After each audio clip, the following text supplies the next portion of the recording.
Alhamdulillahirrahmanirrahim. Puji syukur kita panjatkan kehadirat Allah Subhanahu wa Ta'ala yang telah memberikan kita nikmat iman, Islam serta kesehatan bagi kita semua sehingga bisa berkumpul di tempat ini. Sholawat serta salam marilah kita curahkan kepada junjungan kita Nabi besar kita Nabi Muhammad Sallallahu Alaihi Wasallam. Juga tidak lupa kepada sahabatnya, kepada tabi-tabinya, kepada umatnya, kita semua mudah-mudahan diberikan syafaat di yaumul akhir nanti. Amin ya robbal alamin.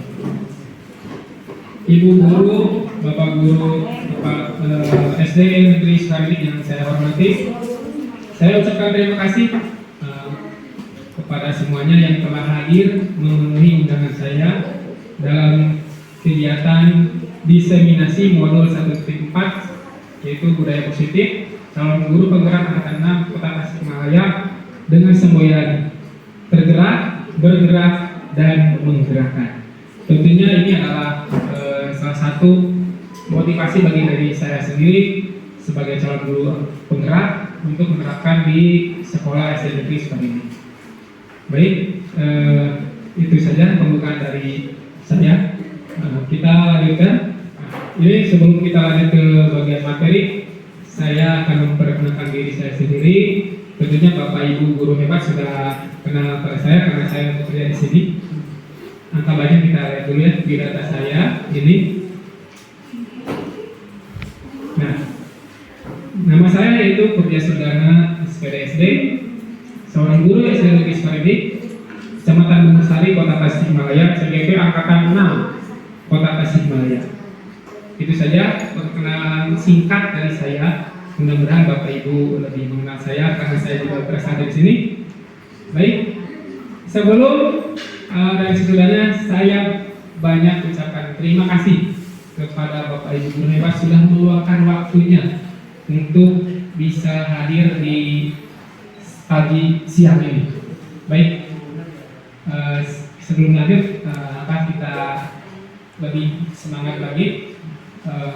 Ibu bapak guru, saya mau ada sebuah pembukaan yaitu bisa diterapkan di kelas bapak ibu guru juga. Kalau saya bilang semangat pagi, jawabannya adalah begini Bu, gak usah dijawab tapi dengan ditakukan. Semangat pagi, bu, ha, asik, yes. Siap? Nah, siap ya? Kita tes pertama dulu. Kita cek dulu. Semangat pagi. Bu, ha, asik, yes. Nah, terima kasih. Applause buat semuanya. Tepuk tangan. Oke, Bapak Ibu guru hebat, di situ saya sudah berikan kertas sebagai awal dari lanjutan materi yang akan saya sampaikan. Silakan siapkan dulu ballpointnya. Saya minta Bapak Ibu guru menggambarkan diri Bapak Ibu guru kepada benda yang mewakili karakter dari Ibu Bapak guru sendiri. Silakan bebas. Mau bentuk apapun, mau bunga, mau apa ya, yang menggambarkan diri Bapak Ibu sendiri. Silakan. Silakan Pak, digambar, gak usah bagus-bagus, seperti mewakili, mau gambar apa bro? Bebas. Ini sebagai awal perkenalan kita dalam materi budaya positif.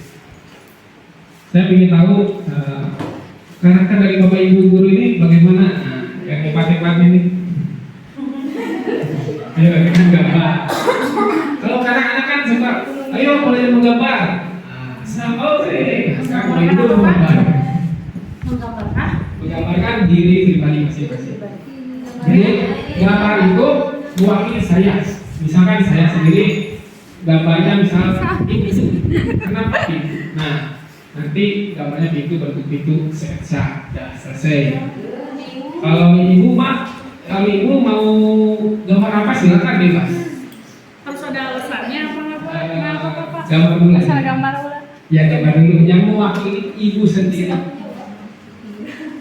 Misalkan saya itu seperti bintang, maka gambarnya adalah bintang. Sudah? Gambarnya sudah beres kan?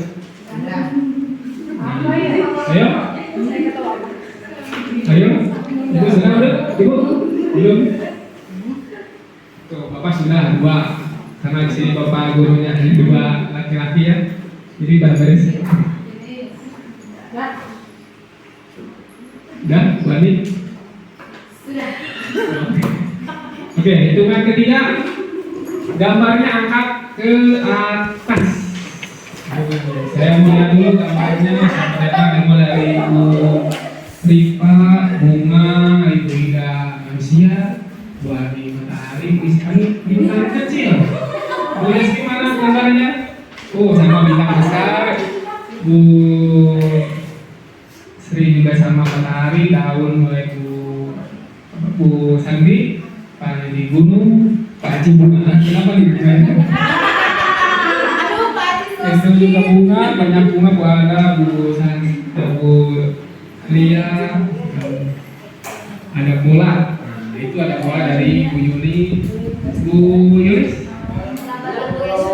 Apa itu gambarnya? Pintu. Ibu Desa apa gambarnya?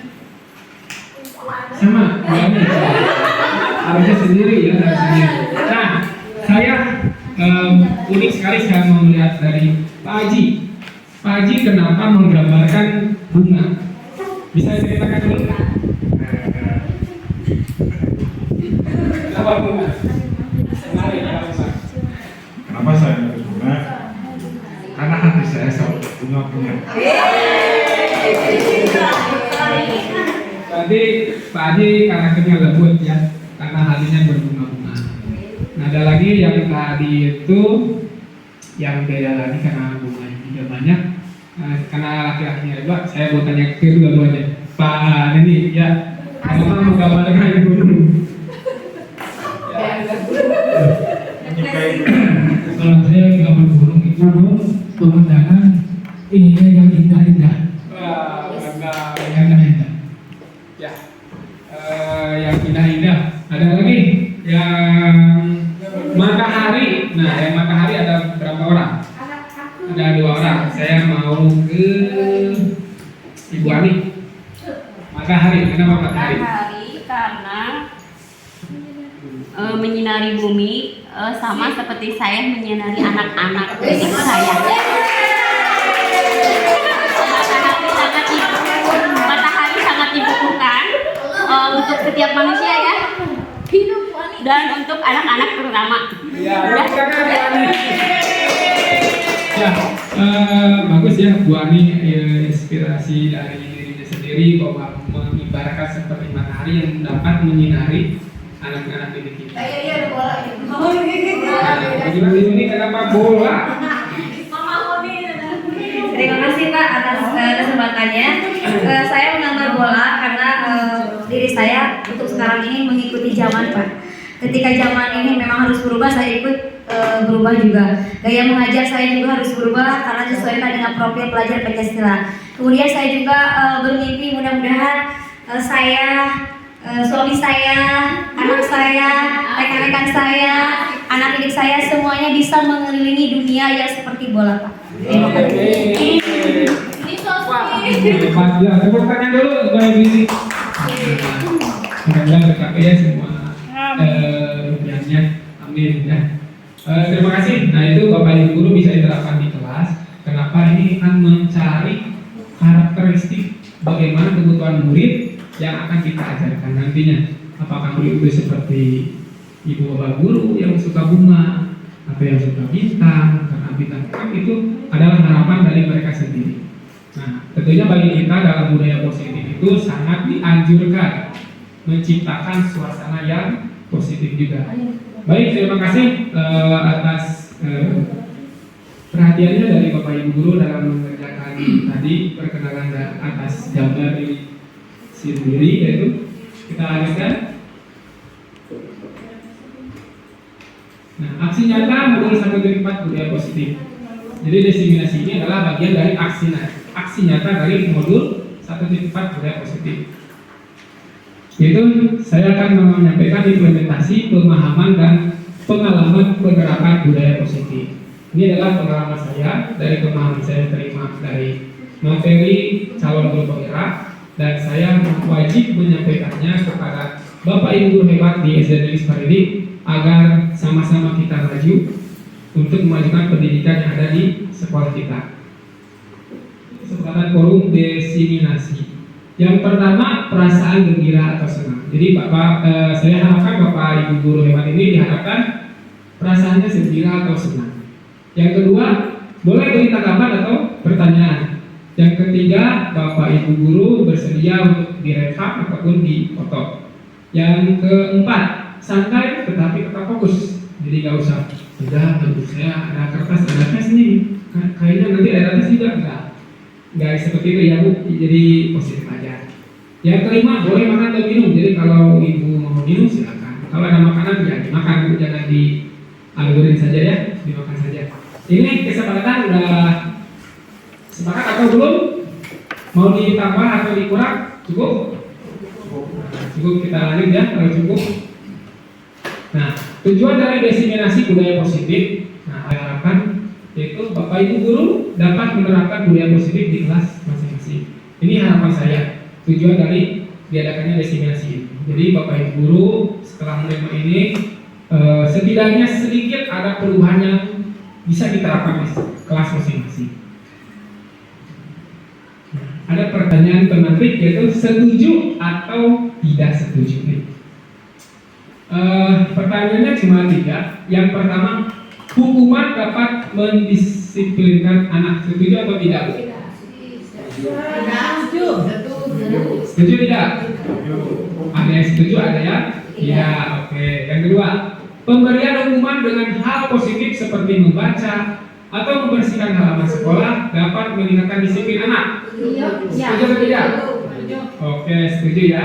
Yang ketiga, memberi penghargaan dapat meningkatkan motivasi belajar anak. Setuju atau tidak? Setuju ya? Penghargaan? Oke. Ini akan terjawab semua nanti setelah kita menyelami materi yang akan kita pelajari bersama. Oke, kita lanjut. Konsep utama modul 1.4 budaya positif ini adalah terbagi dari beberapa sub materi yang akan kita bahas. Nah, yang pertama adalah perubahan paradigma belajar, disiplin positif, kebutuhan dasar manusia, motivasi perilaku manusia, posisi kontrol restitusi, keyakinan kelas, dan yang terakhir adalah segitiga restitusi. Nah, komponen atau konsep utama ini adalah saling berkaitan atau berkesinambungan satu sama lain. Agar apa? Agar tercipta budaya positif. Nah, perubahan paradigma belajar. Pembelajaran dengan paradigma baru tentunya yang akan dihadapi oleh kita yaitu perubahan paradigma belajar. Dulu kita sebagai siswa tentu belajarnya berbeda dengan saat ini kita memberikan pelajaran pada anak didik kita. Nah, apa sih perubahan pembelajaran dengan paradigma baru itu? Merupakan pembelajaran yang dirancang berdasarkan prinsip pembelajaran, keberpihakan pada murid, sehingga setiap murid belajar sesuai dengan kebutuhan dari tahap perkembangannya dalam mewujudkan profil Jadi Bapak Ibu guru hebat ini diharapkan memberikan pelajaran itu sesuai dengan kebutuhan yang diinginkan oleh siswa. Maksudnya adalah kita mencari dulu nih apa kebutuhan murid kita ini, maunya apa seperti apa. Nah, kita harus menyesuaikan dengan kebutuhan mereka masing-masing. Nah, sesuai dengan profil pelajar Pancasila. Nah, apa saja profilnya? Nah, Bapak Ibu guru bisa lihat ada bertakwa kepada Tuhan Yang Maha Esa dan berakhlak mulia, berbhinneka global, bergotong royong, kreatif, bernalar kritis, mandiri. Nah, ini yang diharapkan oleh pemerintah kita di tahun 2022 dan selanjutnya, yaitu kurikulum Merdeka Belajar. Ini yang harus kita persiapkan terlebih dahulu. Nah, Bapak Ibu guru tentunya sudah tahu profil pelajar Pancasila. Sekilas apakah itu mendengar, melihat, ataupun dari platform Merdeka Mengajar ya, sudah Bapak Ibu guru membuka PPR-nya, aplikasi sudah dibuka. Nah, di situ ada profil pelajar Pancasila ya.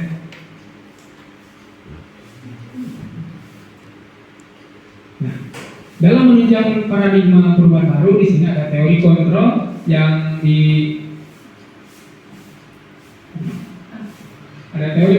disampaikan oleh Dr. William Glasser, yaitu terbagi menjadi 4 bagian. Yang pertama yaitu ilusi guru mengontrol murid. Ilusi itu seperti hayalan ya Bapak Ibu. Tidak ada seorang guru yang bisa mengontrol muridnya kecuali murid tersebut mengizinkan dirinya dikontrol. Jadi guru tidak akan bisa mengontrolnya kecuali muridnya sendiri. Contoh, muridnya itu suka berantem atau apa, itu berarti itu memancing Bapak Ibu guru untuk menindak. Nah, itu adalah ingin dikontrol oleh kita. Padahal sebetulnya kita tidak bisa. Tetapi kalau ilusi ini maka akan bisa dikontrol. Yang kedua, ilusi bahwa semua penguatan positif efektif dan bermanfaat. Maksudnya adalah dalam jangka waktu tertentu kemungkinan murid tersebut akan menyadarinya dan mencoba untuk menolak rujukan kita, atau bisa jadi murid tersebut menjadi tergantung pada pendapat dari guru. Sebetulnya kita memberikan pendekatan pada murid itu niatnya baik, tetapi kalau muridnya nggak berpikir kreatif ataupun hanya bergantung pada guru, itu akan tidak efektif. Padahal di sini ada ingin positifnya, penguatan positif pada siswa, tetapi karena ketergantungan itu tidak akan jadi positif. Yang ketiga, ilusi bahwa kritik dan membuat orang merasa bersalah dan menguatkan karakter. Dengan kritik mereka akan merasa buruk dan gagal, sehingga susah untuk bangkit kembali membentuk karakter yang diinginkan. Kalau kritiknya terlalu pedas terhadap siswa, maka siswa akan merasa bersalah berlebihan sehingga tidak akan bangkit kembali, susah untuk dikembalikan lagi seperti semula. Yang keempat, ilusi bahwa orang dewasa memiliki hak untuk memaksa. Perilaku memaksa tidak efektif jangka waktu panjang dan sebuah hubungan permusuhan. Nah, jadi Bapak Ibu guru, nah kalau yang keempat itu memang kita sebagai orang dewasa akan sedikit memaksa kepada siswa, tetapi hanya jangka waktu tertentu, tidak bisa dalam jangka waktu panjang, karena akan menimbulkan hubungan permusuhan.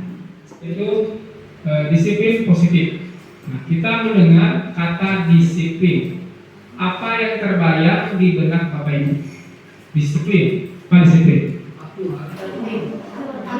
Tertib, apalagi? Patuh, apalagi? Aturan. Oke, apa yang terlintas dalam pikiran Bapak Ibu? Sama ya seperti yang tadi. Nah, kita akan bahas bagaimana disiplin positif itu. Kebanyakan orang akan menghubungkan kata disiplin dengan kata tertib, aturan, dan kepatuhan terhadap peraturan. Ini yang harusnya Ibu Bapak Ibu hebat ini diutarakan. Sama halnya dengan kebanyakan orang ya. Bahkan kata disiplin juga harus dengan hukuman. Padahal itu berbeda. Karena disiplin tidak dengan hukuman, justru itu hanya alternatif. Jika perlu, tidak digunakan langsungkan. Nah, kenapa begitu? Nah, ini Bu penjelasannya Bapak Ibu guru hebat. Dalam budaya kita, disiplin dimaknai sebagai sesuatu yang dilakukan seseorang pada kepada orang lain untuk mendapatkan kepatuhan. Nah ini awalnya, disiplin ini awalnya di sini. Karena ini siswa kita itu patuh, maka harus seperti ini dulunya. Nah kita lihat tadi perubahannya apa. Nah sebagai pendidik, tujuan kita adalah mewujudkan murid yang memiliki disiplin diri sehingga dapat berperilaku dengan mengacu pada nilai-nilai kebajikan universal. Kenapa seperti ini?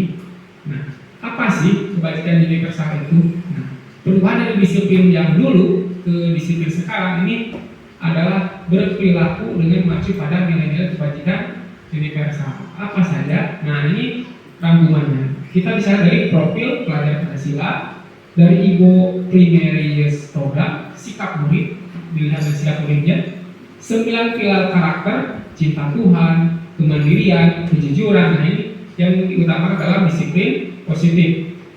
Lalu dilanjutkan dengan petunjuk seumur hidup dan keterampilan hidup. Dapat dipercaya apakah siswa itu bohong atau tidak, kita berikan kepercayaan. Nah itu dalam menciptakan kebudayaan positif. Lalu setelah ini apa?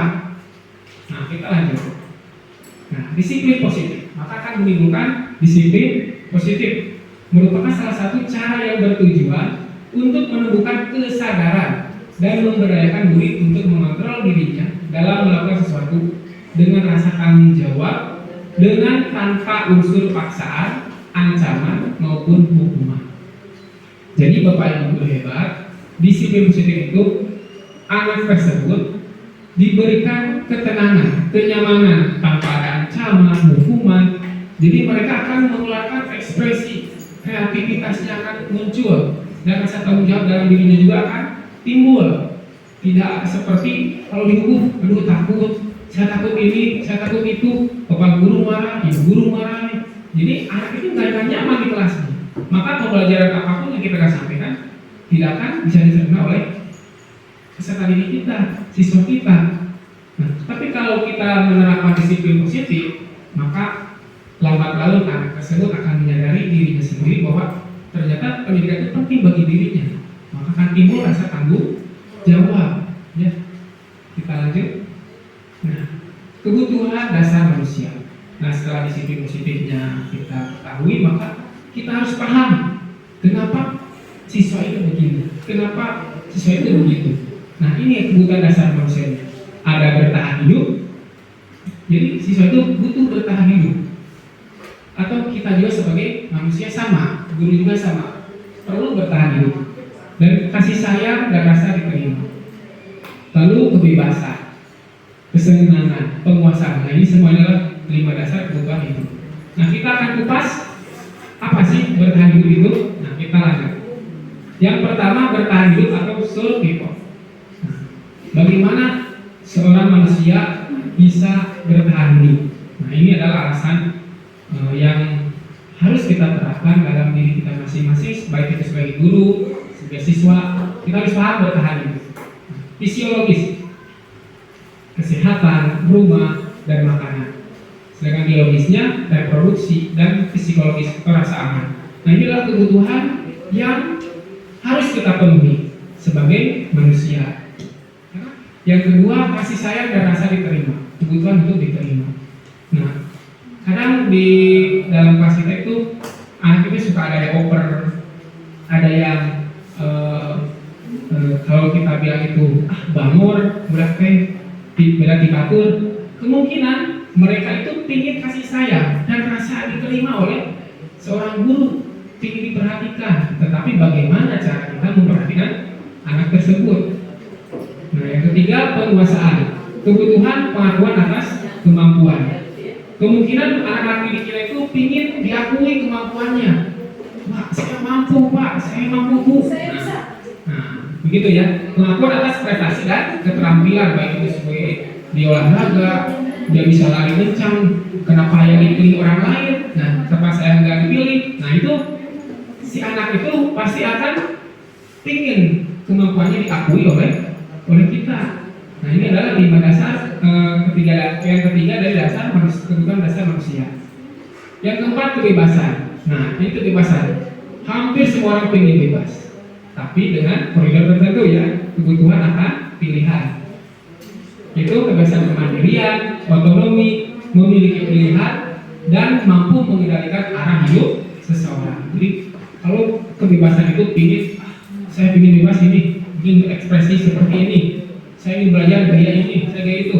Nah, biarkan dengan mereka aslinya seperti itu. Kalau masih dalam tahap positif. Dan yang terakhir yaitu yang kebutuhan dasar manusia, yaitu kesenangan, kebutuhan untuk merasa senang, mencari kesenangan, bermain dan tertawa. Itu adalah kesenangan, baik itu kita, siswa, sama. Karena ini adalah kebutuhan dasar manusia, mau presiden, mau apa. Ini kalau 5 dasar ini tidak dipenuhi, maka tidak menutup kemungkinan orang tersebut akan melakukan kesalahan atau bahkan kejahatan. Karena ini orang yang jahat, yang merampok itu ini dasarnya tidak bisa dipenuhi. Berarti yang mana yang terpenuhinya? Tinggal disesuaikan dengan alasan kejahatan tersebut. Baik, kita lanjutkan Bapak Ibu. Nah, motivasi perilaku manusia. Sebelum kita memasuki motivasi perilaku manusia, karena kelihatannya Bapak Ibu masih agak belum fokus, maka saya akan fokuskan dulu. Baik, Bapak Ibu tahu tepukan? Sudah tahu ya, pasti hampir semua guru sudah melakukan di kelasnya masing-masing. Tapi saya akan berbagi sharing bagaimana tepuk itu bisa dikombinasikan dengan konsentrasi pada anak kita nanti di kelas. Nah, contohnya begini, tepuk 1, jadi tepuknya 1 kali, tepuk 2, tepuk 3, nah, bisa? Oke, kita tes. Tepuk 1, tepuk 2, tepuk 3, tepuk 2, tepuk 2, 2. Apa yang salah? Nggak pakai tepuk. Enggak pakai tepuk. Tapi yang masih fokus, yang enggak bergerak itu yang fokus, yang bergerak ya tidak lagi. Ininya masih belum fokus ya. Kita ulangi. Tepuk 1, tepuk 2, tepuk 3, 3. Ternyata masih ada yang belum. Coba sekali lagi biar fokus. Siap. Tepuk 1, tepuk 2, tepuk 3, tepuk 1, 1.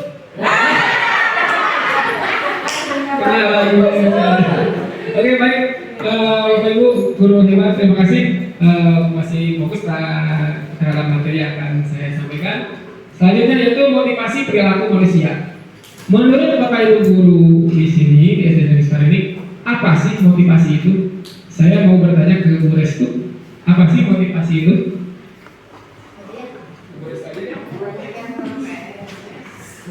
Motivasi apa Bu? Ayo. Motivasi luas ini seperti itu. Dorongan. Dorongan keinginan untuk mencapai sesuatu. Dorongan atau untuk mencapai keinginan oleh mencapai sesuatu. Tapi di sini adalah motivasi itu ada dua ya, ada intrinsik, ada ekstrinsik. Ekstrinsik itu adalah dari luar, kalau intrinsik dari dalam. Nah, bagaimana motivasi itu bisa berjalan dengan baik? Nah, ini adalah motivasi perilaku manusia. Kita lanjutkan. Motivasi adalah dorongan yang timbul pada diri seorang secara sadar atau tidak sadar untuk melakukan suatu tindakan dengan tujuan tertentu. Tadi yang sudah disampaikan oleh guru sudah betul ya, dorongan yang timbul dalam diri untuk mencapai sesuatu. Betul. Gak mungkin kalau motivasi itu tidak menjadi dorongan bagi kita. Nah, bisa. Kita lanjut. Nah, selain pengertian motivasi secara umum, nah ini ada yang dibahas oleh Diana dosen teori motivasinya. Motivasi perilaku manusia antara lain yang pertama yaitu untuk menghindari hukuman atau ketidaknyamanan. Ekstrinsik. Ekstrinsik. Kadang-kadang begini, kalau kita di kelas kepada siswa itu jangan seperti itu, nanti bapak akan hukum. Nah, anak itu akan merasa takut, akan menghindari perilaku seperti itu karena ini adalah faktor dari motivasi ekstrinsik. Itu maksudnya motivasi intrinsik dari luar. Nah, yang kedua, untuk mendapatkan imbalan atau penghargaan. Ekstrinsik juga sama. Kursi itu masuk di buruhan nih, motivasi di jualan dalam teh. Nah, itu adalah motivasi ekstrinsik karena ada keinginan atau harapan imbalan, hadiah, reward. Nah, kalau pembelajaran juga sama. Kalau kita bilang ini reward yang nilainya 100, ibu guru mau kasih ini. Nah, berarti itu adalah imbalan atau penghargaan. Dia anaknya hanya terpaku pada itu. Tidak salah, tapi alangkah baiknya ada hal-hal yang bisa lebih dari itu. Yang ketiga, untuk menjadi orang yang mereka inginkan dan menghargai diri sendiri dengan nilai-nilai yang mereka percaya atau nilai-nilai kebajikan diri sendiri yang intrinsik. Nah, yang nomor 3 ini yaitu yang disarankan oleh materi budaya positif ini. Bapak Ibu guru hebat di SD Negeri Soreang, saya harapkan nomor 3 ini bisa tertanam kepada para peserta didik kita mulai dari kelas 1, kelas 2 sampai kelas 6. Ini adalah hal-hal yang baik, nilai-nilai yang akan dipercaya oleh mereka sendiri, bertanggung jawab pada diri sendiri. Kita tidak akan kesusahan dalam mendidik kalau ini diterapkan. Baik, kita lanjutkan. Nah, yang pertama itu murid melakukan disiplin karena dia takut takut dihukum. Yang kedua, yaitu murid melakukan disiplin karena dia ingin imbalan yang sudah tadi saya jelaskan. Dan yang ketiga itu adalah bahwa murid melakukan disiplin diri karena dia sadar akan nilai kebajikan diri. Ini adalah sikap positif yang baik, maka saya akan laksanakan. Jadi tidak mengharapkan apa-apa. Itu. Nah, kita ada beberapa tindakan guru. Nah, ini hukuman atau konsekuensi. Bapak Ibu guru di sini, saya harapkan bisa menjawab ya, apakah jawaban Bapak Ibu guru hebat ini benar atau salah? Apakah hukuman atau konsekuensi? Nah, ini kita bisa terapkan. Apakah tindakan guru ini kadang-kadang sering kita laksanakan, baik yang sudah terlewat ataupun saat ini. Yang pertama, mencatat 100 kali di dalam buku kalimat, saya tidak akan terlambat lagi. Jangan terlambat sekolah.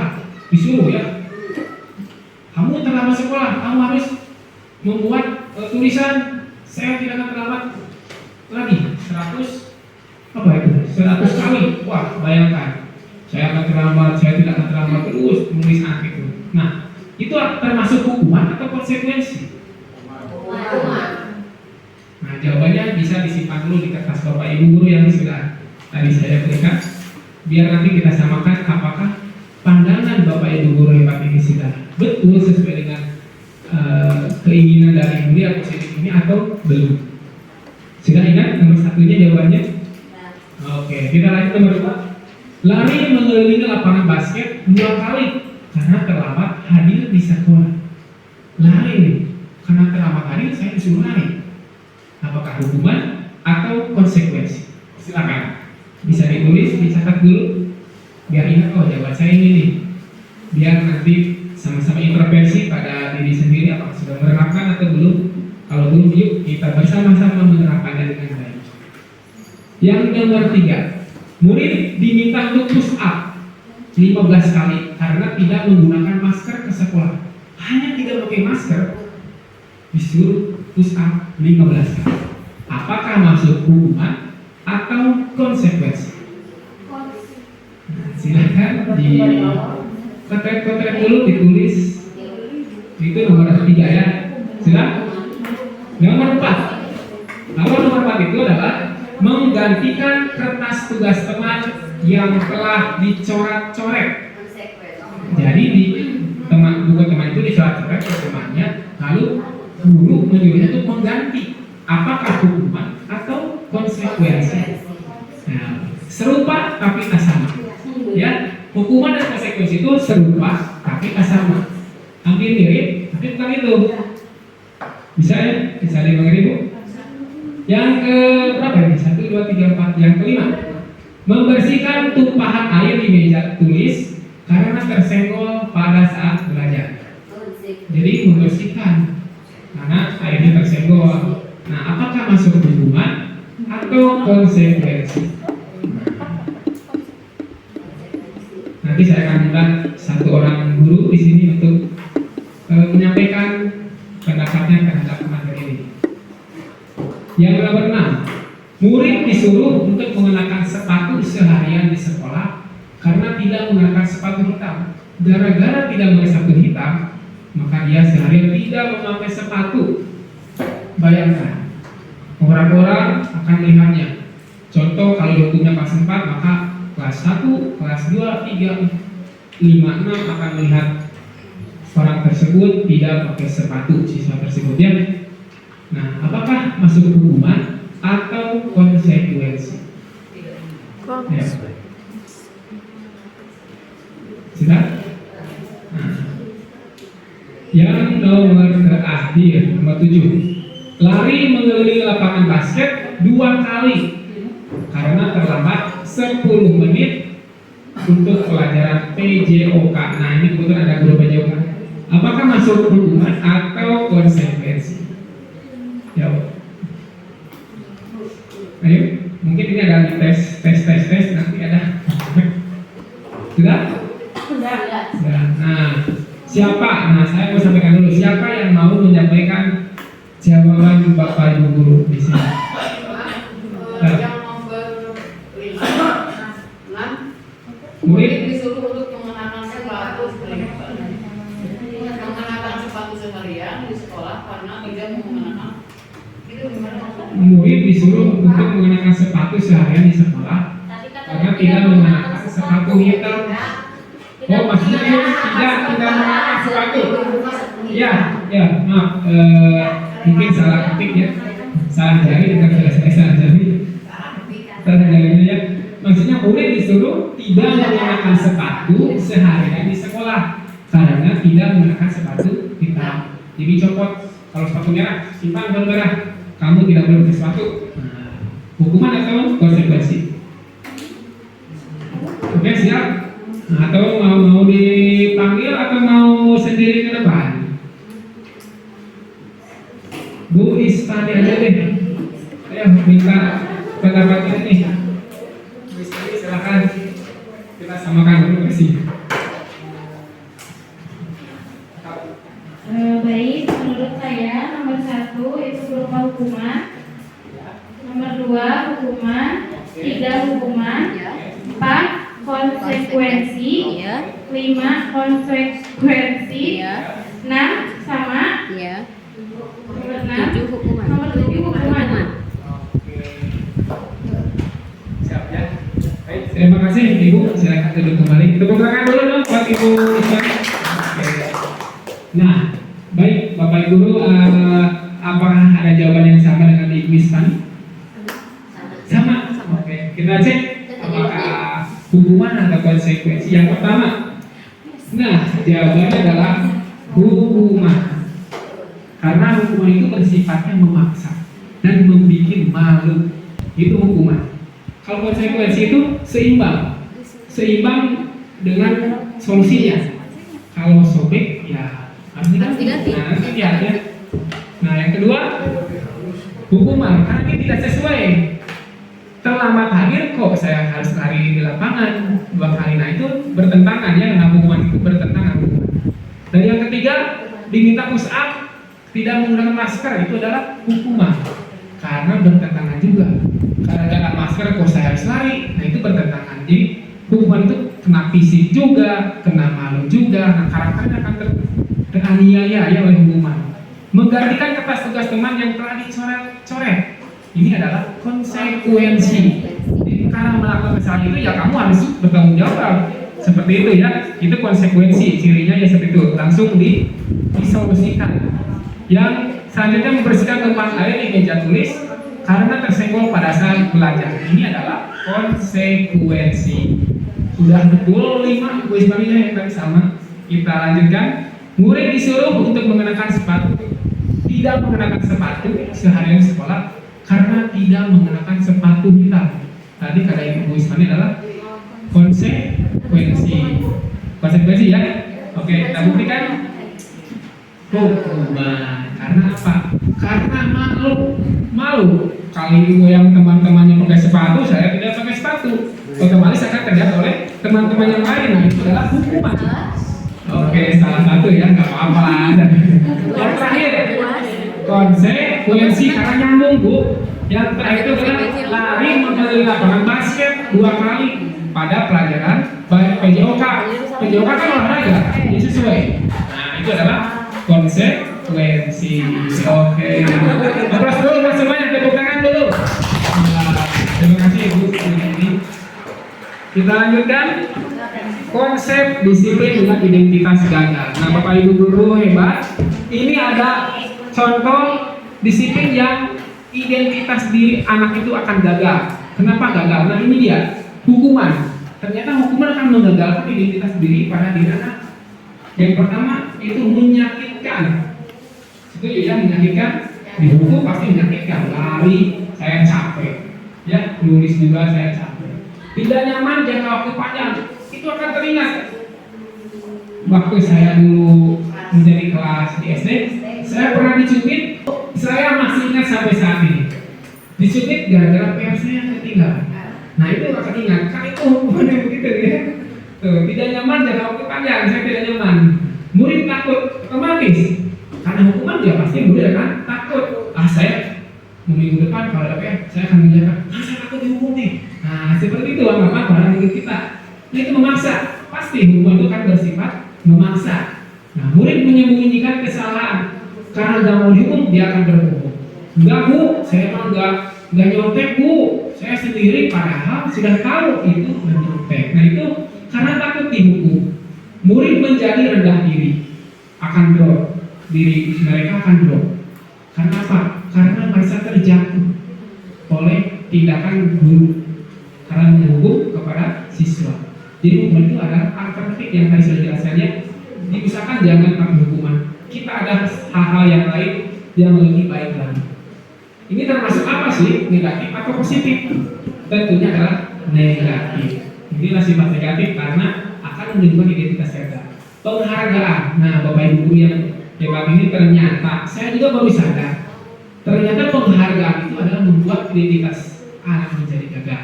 Kenapa? Nah ini tidak efektif, merusak hubungan sifat iri.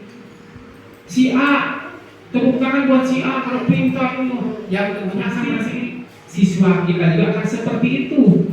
Kalau kita menerapkan penghargaan seperti kepada temannya itu akan membuat diri ya, mematikan kreativitas. Nah, kenapa mematikan kreativitas? Peserta didik kita itu akan hanya terpaku pada acuan yang kita berikan. Dia tidak akan menimbulkan hal-hal baru. Cek ibu guru, cek bapak guru, gitu weh.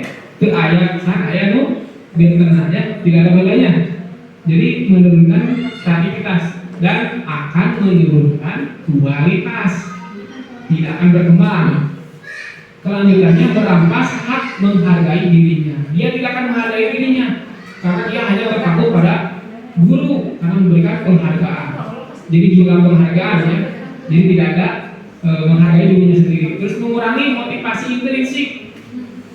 Jadi dalam dirinya tidak ada motivasi, hanya motivasi ekstrinsik. Nah ini termasuk negatif ya, Bapak Ibu guru hebat. Identitas gagal ini adalah negatif. Penghukuman, penghargaan ini adalah gagal. Baik, mana sih yang tidak gagal? Nah kita lanjut.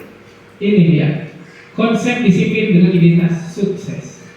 Yang tadi gagal, kalau hukuman dan penghargaan, dan ini adalah konsekuensi dan restitusi. Ini adalah yang dianggap sukses ya. Konsekuensi sesuatu harus terjadi. Contoh tadi mencoret-coret buku teman langsung diganti, itu jadi harus terjadi. Tidak nyaman jangka waktu pendek, jadi hanya cuma hari itu saya mengganti, kalau besoknya mereka biasa-biasa lagi ya. Terus stimulus respon, memberikan stimulus pada anak, responnya akan baik atau tidak. Perlu monitoring berkelanjutan. Bapak Ibu guru juga harus monitoring nih berkelanjutan. Jangan sampai apa yang disampaikan oleh kita itu hanya sementara. Kita harus terus menerus. Penguatan bertahan dalam jangka waktu pendek. Mungkin konsekuensinya hanya bertahan pada waktu jangka pendek, tidak akan jangka waktu panjang. Murid menghormati peraturan. Ini pastinya murid akan menghormati peraturan yang sudah diterapkan. Kehilangan waktu merenungi kesalahan. Jadi sebelum dia merenungi siswa tersebut atas kesalahannya, karena harus mengganti bukunya jadi cepat. Berarti saya harus salah. Dia belum mampu merenungi tapi langsung menindak langsung atas kesalahan tersebut. Nah ini termasuk netral, bukan negatif, bukan positif, tapi posisinya adalah netral konsekuensi. Nah kita lihat ke restitusi. Menguatkan murid dalam jangka waktu panjang.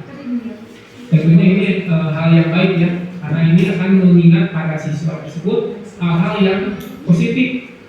Terus murid bertanggung jawab atas perilakunya, akan menyadarkan dirinya atas kesalahan yang telah diperbuat. Lalu fokus pada pemecahan masalah. Jadi tidak siapa yang salah, siapa yang ini, tapi fokus pada permasalahannya apa. Itu yang harus diperbaiki dari restitusi. Murid menghormati dirinya dan orang lain. Terus ada juga teori kontrol, mengontrol dirinya sendiri. Murid bersemangat memperbaiki kesalahan. Dan ini adalah bagian-bagian dari restitusi yang akan kita laksanakan atau yang harus kita laksanakan. Ini termasuk sifat positif. Nah ini yang saya harapkan dari Bapak Ibu guru hebat ini di SD Negeri Sukarini bisa menerapkan restitusi dengan baik. Konsep disiplin dengan pendekatan restitusi, sebuah cara menanamkan disiplin positif pada murid. Nah, apa sih restitusi itu? Nah, ini pengertiannya Bu. Restitusi adalah proses menciptakan kondisi bagi murid untuk memperbaiki kesalahan mereka sehingga mereka bisa kembali pada kelompok mereka dengan karakter yang lebih kuat. Gosen 2/2004. Apa kata kunci dari pengertian ini? Yaitu siswa tersebut akan dikembalikan ke kelompoknya masing-masing dengan lebih kuat. Nih, lebih kuat tuh. Karakternya lebih kuat karena sudah direstitusi, sudah diperbaiki, bukan dijatuhkan ya, tapi sudah diperbaiki, mengembalikan jati dirinya sendiri ke arah yang baik kembali. Nah, apa ciri-ciri dari restitusi? Nah, ini ada 9 ciri ya, Bapak Ibu guru hebat. Yang pertama yaitu bukan untuk menebus kesalahan, namun untuk belajar dari kesalahan. Jadi bukan menebus, tapi memperbaiki. Yang kedua, memperbaiki hubungan. Tidak ada yang iri, tidak permusuhan, tapi memperbaiki hubungan. Yang ketiga, tawaran, bukan paksaan. Seperti hubungan memaksa, ini enggak. Ini adalah tawaran. Yang keempat, restitusi menuntut untuk melihat ke dalam diri. Yang kelima, restitusi mencari kebutuhan dasar yang mendasari tindakan. Nah, ini mendasari ya, kebutuhan dasar yang tadi sudah dijelaskan.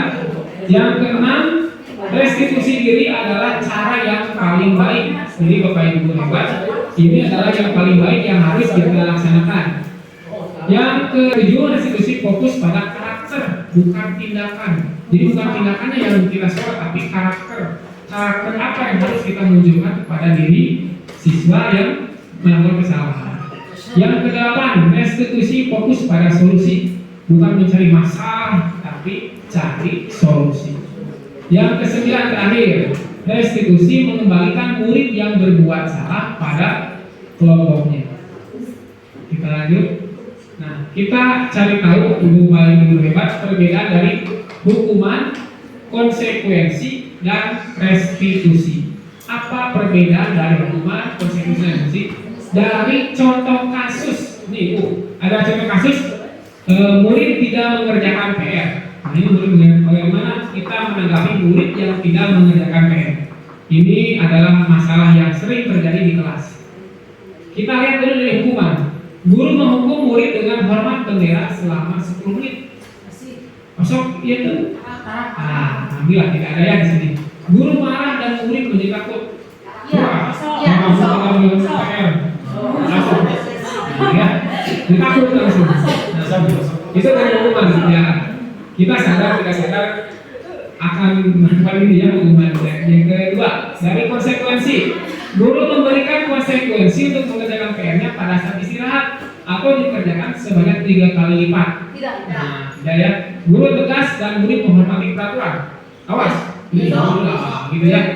Berarti itu akan dihormati oleh murid juga. Wah, gurunya tegas banget. Nah, ini adalah konsekuensi.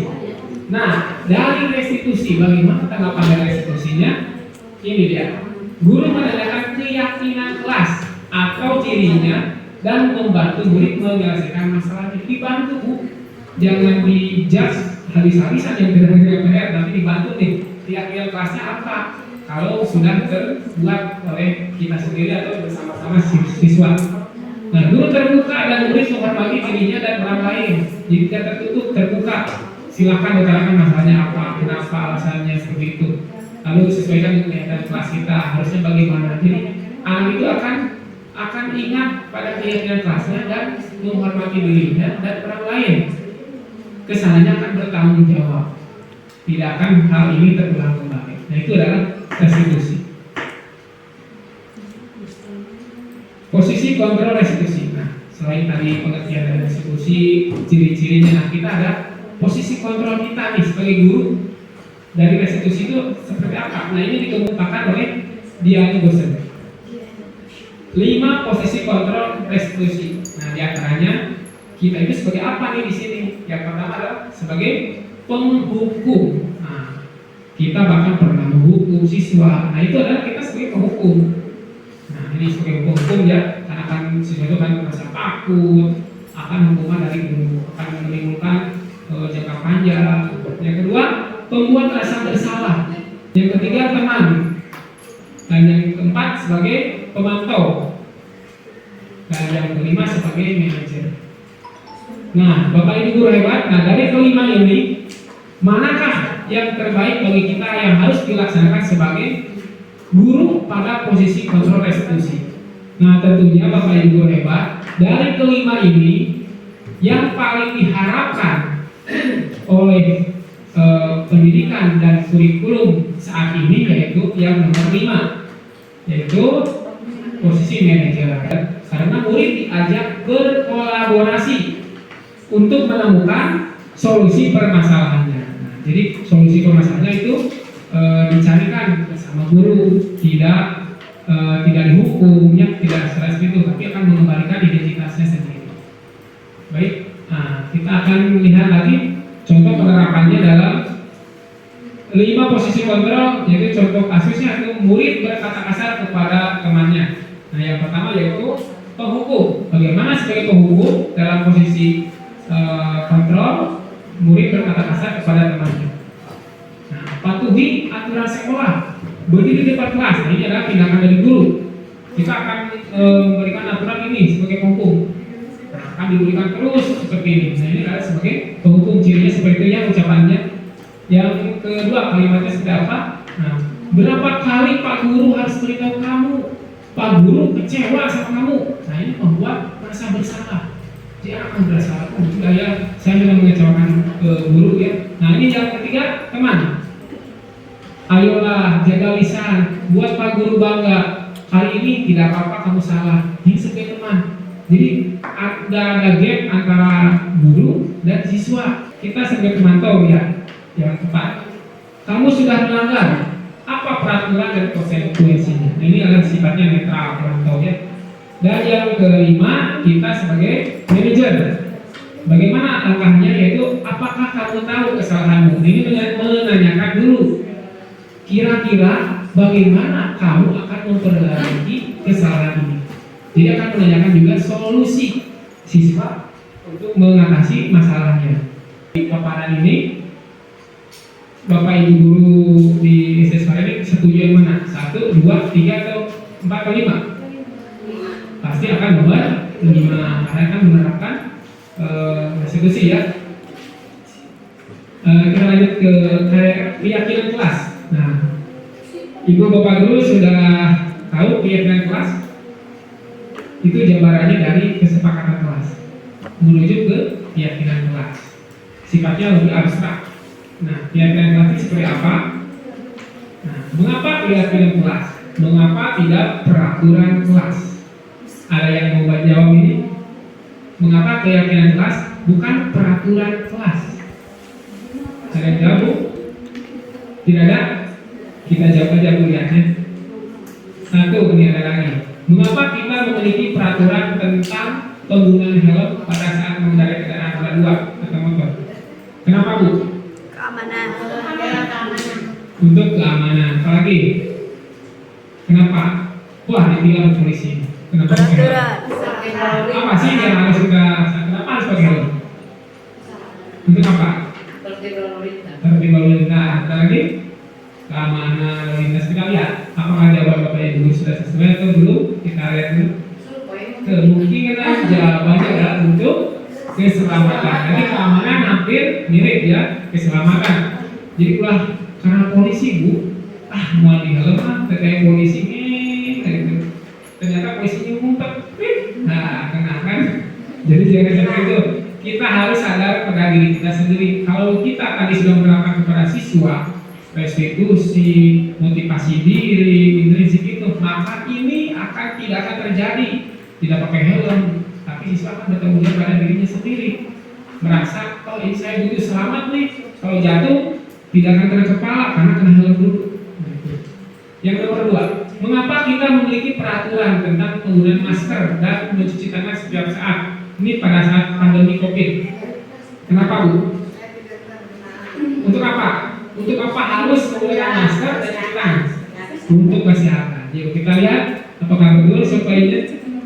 Kemungkinan jawaban Anda adalah untuk kesehatan. Ya betul, untuk kesehatan atau keselamatan juga. Nah, kita muncul ke pengertian dari keyakinan kelas. Keyakinan kelas merupakan ketetapan kelas yang telah disepakati bersama dan sudah diyakini dari dalam diri masing-masing murid bahwa nilai tersebut akan membawa kebaikan bersama. Bapak Ibu hebat, saya sudah menerapkan ini dan alhamdulillah keyakinan kelas di dalam diri siswa kelas 4C yang saya wali kelasnya, alhamdulillah anak-anak tersebut menyadari bahwa dirinya kalau salah itu saya kembalikan kepada keyakinan kelasnya. Dia akan sadar sendiri. Ya Pak, saya tidak memenuhi keyakinan kelas, saling menghormati, maka dia akan memberikan solusinya sendiri. Terus kepada teman mengejek, kamu melanggar yang mana lihat? Keyakinan kelas apa yang kamu tidak penuhi? Tidak peduli Pak, tidak berempati. Nah, dia akan menjawab sendiri, mencari solusi sendiri. Nah ini adalah pengalaman saya, alhamdulillah Bu, tidak usah capek-capek. Bapak mewah, enggak. Sinama cari mana keyakinan kelas yang kalian tidak penuhi. Enak Bu kalau gitu. Jadi simpel, baca, dia akan cari solusinya sendiri. Nah itu keunggulan dari keyakinan kelas yang sudah diterapkan. Mudah-mudahan kelas yang lain juga saya harapkan seperti itu Bu. Keyakinan kelas ini ditanamkan. Baik kita lanjut. Bagaimana pembentukan keyakinan kelas? Nah, bagaimana sih saya harus membentuk keyakinan kelas? Nah ini Bu cara-caranya. Nah kalimatnya itu adalah lebih abstrak dari peraturan. Kalau peraturan itu seperti nyata, kalau ini lebih abstrak, lebih global. Berupa pernyataan universal sama ya. Dibuat sedikit agar mudah ingat, jangan banyak Bu. Boleh 5, boleh 3 tergantung kebutuhan kelasnya masing-masing.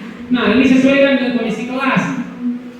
Mungkin Bu, keyakinan kelas di kelas 4C akan berbeda dengan keyakinan di kelas 4A, 4B, atau kelas 5, kelas 6 itu akan berbeda tergantung sesuai kondisi kelas atau semuanya masing-masing. Di kelas 4 begini, kelas 1 mungkin berbeda lagi, kelas 2 berbeda lagi, tergantung kondisinya. Tidak bisa disamakan Bu. Terus dibuat dalam bentuk positif, melibatkan semua warga kelas sekolah dalam pembuatannya. Jadi harus disetujui bersama. Kalau kita membuat kesepakatan itu bukan disepakati oleh guru, tapi bersama-sama. Siswa setuju atau tidak? Kalau setuju silakan. Kalau kita lihat Bu contohnya. Nah ini contoh keyakinan kelas dari kelas 4C Bu. Kita lihat ada berapa sih keyakinan kelas dari kelas 4C? Nah ini Bu sudah ditandatangani oleh ketua kelas KM. Sudah setuju dalam keyakinan kelas 4C. Yang pertama itu bertanggung jawab, sudah terlaksanakan.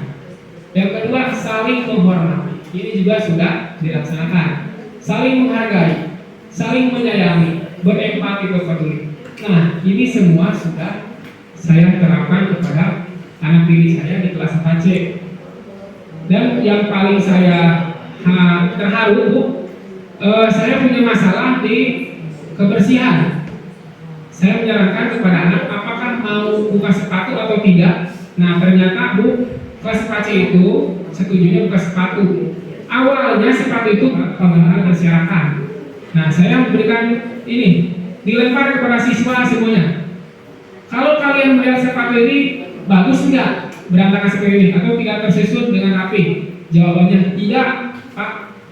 Keesokan harinya saya merasa terharu pas masuk kelas, ternyata sudah ada rak sepatu. Tidak disuruh, Bu. Silakan tanyakan kepada siswa, tidak saya. Justru siswa memberikan solusi sendiri, sudah bertanggung jawab atas kebutuhannya sendiri. Bahkan jadi 2. Saya lempar lagi. Pas 1 ada 1 rak masih berserakan. Ini indah nggak kelihatannya? Saya lempar lagi ke sana. Jawabannya adalah tidak, Pak. Bagaimana cara supaya indah? Pak, beli lagi. Silakan. Tergantung oleh kelasnya masing-masing. Kalau kalian merasa ini kurang, silakan tambah lagi. Ternyata, Bu, keesokan berapa hari kemudian ditambah lagi jadi 2. Alhamdulillah, Bu, anak-anak sekarang itu kalau kitanya auranya bikin semangat, bikin motivasi yang benar-benar menerapkan pada anak, insya Allah anak-anak kita itu punya potensi yang baik, potensinya luar biasa. Kita lanjut, Bu, segitiga restitusi. Nah, kita sudah di penghujung materi, yaitu segitiga restitusi.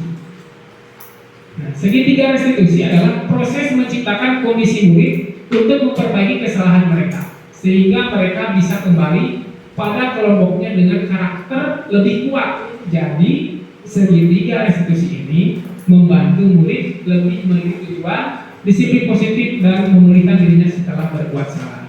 Jadi dikembalikan lagi, Bu, tidak menjatuhkan anak, tapi dikembalikan ke hal yang positif lagi. Asalnya dia pede, percaya diri, drop, kita kembalikan lagi ke semula. Nah, itu tugas dari segitiga restitusi. Ada beberapa tahapan yang harus kita laksanakan dari segitiga restitusi, yaitu yang pertama, menstabilkan identitas. Yang kedua, validasi tindakan. Yang ketiga, menanyakan keyakinan. Nah, apa sih ketiga ini, bagaimana caranya? Nah, yang pertama, menstabilkan identitas. Untuk membuat anak yang merasa gagal karena berbuat salah menjadi positif terhadap diri. Ditanyakan lagi kesalahannya apa, keyakinan kelasnya bagaimana. Nah, ini kembalikan ke identitas. Validasi tindakan. Nah, ini membantu murid mengenali basic need atau kebutuhan dasar yang ingin dipenuhi ketika melakukan kesalahan itu. Nah, kebutuhan dasar itu ya, yang tadi ya, ada 5 kebutuhan dasar. Apakah anak itu tidak terpenuhi pengakuannya atau kebebasannya, atau dia perlu kasih sayang dari kita. Nah, ini akan timbul membuat salah dari anak itu. Yang ketiga, menanyakan keyakinan. Nah, ini keyakinan yang sudah kita buat. Jadi segitiga restitusi ini terlebih dahulu kita harus membuat keyakinan kelas. Anak melihat kesalahannya dihubungkan dengan norma sosial dan nilai-nilai yang mendasari manusia berinteraksi dengan orang lain. Nah, ini yang sudah saya lakukan dan saya enak sekali, tidak usah capek-capek kalau ada yang salah. Kembalikan lagi ke keyakinan kelasnya. Kita lanjut, ini restitusi segitiga alurnya ya. Yang pertama yaitu menstabilkan identitas, yaitu setiap orang pasti pernah melakukan kesalahan. Jadi dikuatkan, Bu. Jadi bukan kamu saja yang salah, orang lain juga sama seperti kamu pernah berbuat salah. Jadi lalu kamu bukan satu-satunya yang pernah melakukan ini. Nah, seperti itu tadi. Kita validasi tindakan yang salah. Di validasinya, adakah cara yang lebih efektif untuk mendapatkan apa yang kamu butuhkan? Nah, dicarikan bagaimana ini untuk memenuhinya. Kamu tentu punya alasan mengapa kamu melakukan itu. Tentu ada alasan ya, Bu. Bapak Ibu guru di sini mengalami ada masalah siswa, alasannya kenapa kamu melakukan hal itu? Pasti anak akan menjawab. Lalu di terakhir yaitu menanyakan keyakinan. Keyakinan kelas apa yang telah kita sepakati? Ada ini tadi yang sudah saya berikan, ada 5 ya. Nah, di anak akan memilih tidak disepakati oleh anak tersebut. Lalu yang kamu ingin menjadi orang yang seperti apa? Nah, ditanyakan lagi, kamu sebetulnya ingin jadi seperti apa? Saya sebagai orang yang baik, bagaimana caranya? Nah, itu akan ditanyakan kepada anak yang berbuat salah. Nah, ini berikut contoh penerapan segitiga restitusi. Nah, ini ada di YouTube saya sendiri sudah ada praktis segitiga restitusi terhadap peserta didik kelas 4. Ini untuk memenuhi tugas saya di materi 1.4.6.6 1.4.A.6 demonstrasi kontekstual. Nah, dalam penerapan disiplin positif, hendaknya guru memiliki standar kepribadian, profesional dan sosial yang baik, di mana guru mampu merefleksi pada posisi kontrolnya saat ini, bagaimana perjalanan dirinya sebagai seorang amo. Nah, ibu tentunya ibu guru hebat ini sudah paham tentang amo ya, posisi manajer, yang menuntun murid-murid menjadi insan mandiri, merdeka, dan bertanggung jawab. Ini sesuai standar nasional pendidikan. Baik Bapak Ibu guru, ada oleh-oleh dulu buat nanti di kelas bisa diterapkan. Ini cocoknya sih dari kelas bawah juga cocok, tapi kelas 3 juga saya kelas atas juga dicoba sudah, dan alhamdulillah semangat. Ada nyanyian dulu sebentar, nyanyian tepuk sebelum kita mengakhiri ya. Ini ada satu slide lagi kalau nggak salah. Tepuk jari 1 bu, tepuk jari. Ini caranya bu. Tepuk jari 1, tepuk jari 2, tepuk jari 3, tepuk jari 4, tepuk jari 5, kukunya semua. 1, 2, 3, ku siap belajar. Ini untuk anak-anak kita awal pembelajaran bisa terapkan ataupun pulang tinggal ganti liriknya. Kita lanjutkan. Tes dulu ya sebentar tepuk jari ya. Siap. 1, 2, 3. Tepuk 1 jari, tepuk 2 jari, tepuk 3 jari, tepuk 4 jari, tepuk 5 jari, kukunya semua. 1, 2, 3, siap belajar. Nah, kita bisa lanjutkan lagi. Ada tipis yang keduanya yaitu 1 jari kanan, 1 jari kiri, bergabung jadi 2, membuat jembatan panjang. 2 jari kanan, 2 jari kiri, bergabung jadi 4, membuat kamera cekrek. 3 jari kanan, 3 jari kiri, bergabung jadi 6, membuat menara tinggi. 4 jari kanan, 4 jari kiri, bergabung jadi 8, membuat telinga pinci. 5 jari kanan, 5 jari kiri, bergabung jadi 10, siap belajar. Nah itu bu, anak-anak akan semangat. Di kelas sudah diterapkan. Kadang saya menerapkannya di awal, ibu di akhir tinggal ganti lirik. Yang terakhir, usia belajar, kita ganti usia untuk pulang, bisa bu. Nah jadi ganti segaru kebutuhan. Ya, satu lagi bu, masih fokus atau belum? Gamenya satu lagi game fokus juga atau masih tidak fokus atau fokus? Ibu angkat tangannya ke atas. Yang kanan boleh angkat dulu bu, Pak. Angkat dulu. Kalau saya instruksi yang gerak kan putar-putar, putar-putar. Siap? Putar. Diputar dulu yuk bu, angkat dulu. Putar, stop. Putar, stop. Putar lagi, stop. Stop. Ada yang belum fokus, jadi bagaimana tadi? Ada yang stop atau jalan? Ada yang jalan, ada lagi? Tangan kiri, kita cek tangan kirinya. Putar, stop. Putar, stop. Putar, stop. Stop. Bagus sekali, gimana sekali? Siap. Sekarang kita lanjut ke presentasi kedua. Pegang telinga. Bu ada telinga ibu? Nah, bu bapak ada telinga ya. Pegang pipi. Ada pipi. Pegang hidung.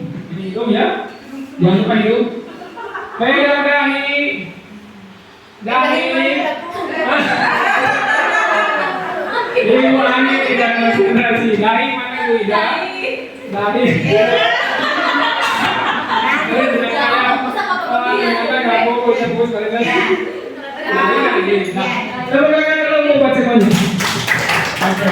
Terima kasih bu.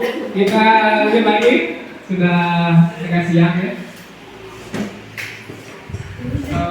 Ini mau undangan dulu atau enggak bu?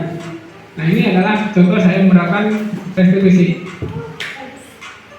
Ini channel YouTube saya. Nah, sebentar ya, cuma satu kasus saja yang kita lihat. Sebenarnya ada banyak kasus, tapi kita saya stop aja.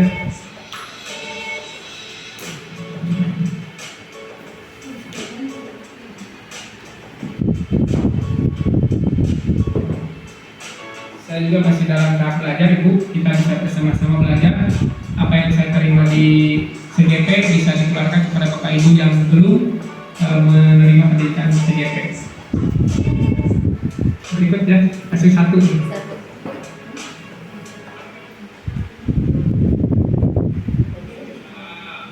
Nah ini saya. Dengan keterbatasan yang ada, saya mohon maaf apabila tidak baik intinya skenario-nya.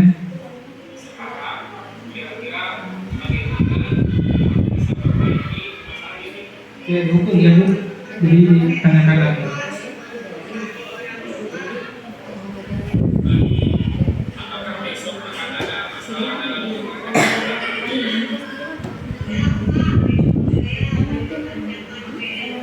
Nah, anak akan mengejar PR ternyata ya bertanggung jawab. Nah,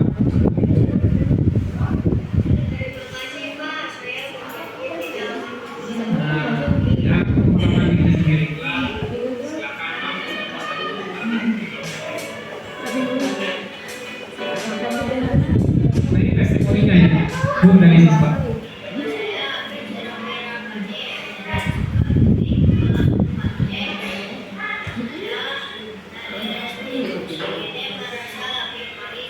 Merasa lebih baik katanya dari anak-anaknya, alhamdulillah.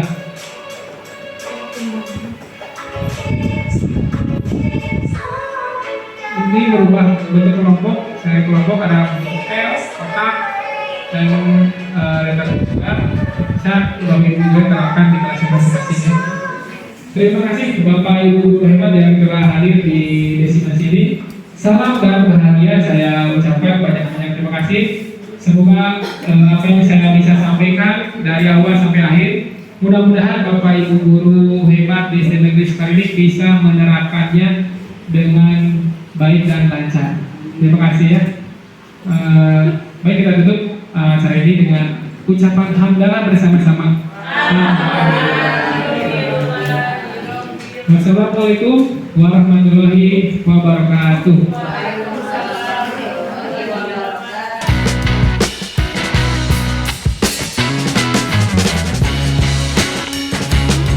Assalamualaikum warahmatullahi wabarakatuh. Tanggapan dari saya terhadap paparan tentang pemahaman dan penerapan budaya positif di kelas yang disampaikan oleh Bapak Kurnia Surgana sangat baik, mudah dimengerti dan dapat dipahami. Selain itu juga bahwa budaya positif patut kita dukung untuk dilakukan secara konsisten. Adapun dampaknya bagi saya sendiri terkait pemahaman budaya positif sangat membantu dalam bagaimana seharusnya kita bersikap tentang terhadap permasalahan yang dihadapi di kelas. Misalnya, penerapan keyakinan kelas, posisi kontrol guru, dan restitusi. Ini tentunya menjadi motivasi bagi saya sendiri untuk menjadi bagian dari penerapan budaya positif di kelas atau di sekolah. Semoga dengan adanya program ini bermanfaat dan lebih maju lagi, khususnya bagi Bapak Kurnia Surgana dan umumnya bagi seluruh guru SDN Sukarini. Wassalamualaikum warahmatullahi wabarakatuh. Assalamualaikum warahmatullahi wabarakatuh. Tanggapan saya dari penerapan budaya positif yang dilakukan guru saya, yaitu Bapak Kurnia Surgana, membuat saya lebih semangat belajar, merasa senang dalam belajar, dan membuat saya lebih aktif dalam proses pembelajaran. Wassalamualaikum warahmatullahi wabarakatuh.